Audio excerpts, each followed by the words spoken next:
नवमी तिथि मधुमास पुनीता शुक्ल पक्ष अभिजित हरि प्रीता।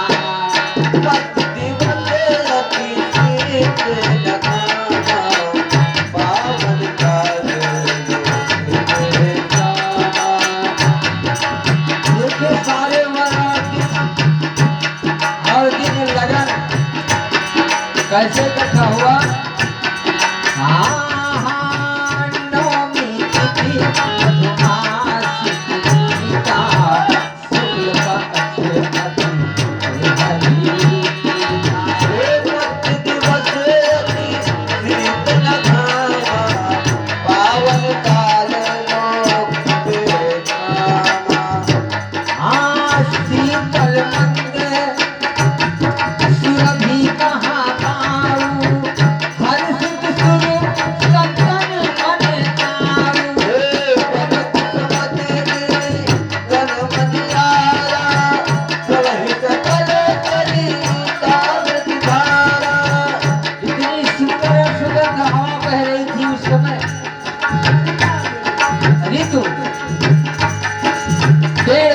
पशु पक्षी कितने आनंदित थे।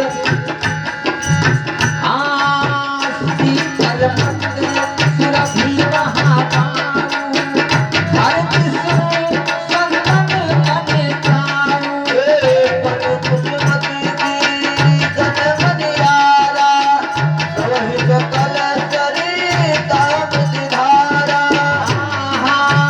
सो अवसर निरंचित जब शंकर जी ने सोचा बहुत अच्छा अवसर है इस समय दर्शन करने का। सो अवसर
पहुँचे निज निज धाम जग